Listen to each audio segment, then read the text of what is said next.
I've done my bronze, and I've done that a couple of years ago, and I've basically done my silver and gold, but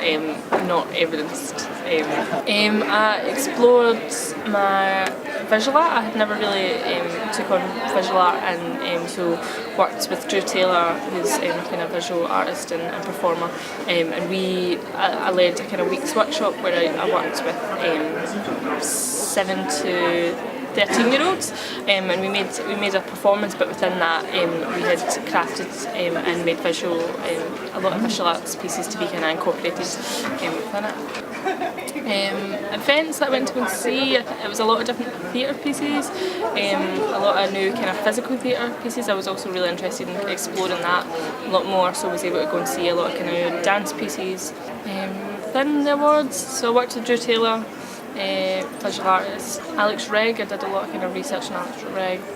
So I'm working as well, so I run an event called Creative Collision, so using that as part of my Arts Award, where I wanted to create a space for young artists to network.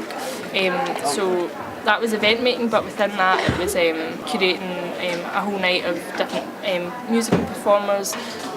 visual artists. We had like a kind of visual art exhibition, and getting professional industry speakers, so I had to research a lot of the artists, and then so they come and do pitch culture talks at the event.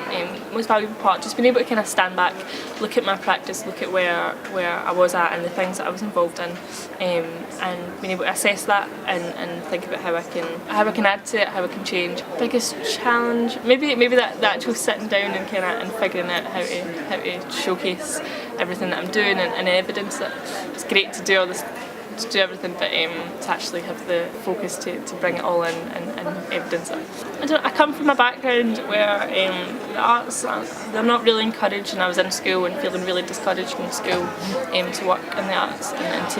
to kind of venture anywhere with the arts. So that was a really big motivation, and it really annoyed me, and I was sitting in class and I could recognise that there wasn't enough creative freedom, so there's a really big kind of motivation to then do more outside of school, crediting things outside educational standards. So doing the Arts Award, again it was a bit for me to be kind of looking at myself and assessing where I'm at, and before it was a lot of just doing stuff and being involved and running my own stuff, running clubs, being involved in different bits, and now I was able to kind of stand back and look at where I'm at and see how that's relevant in life.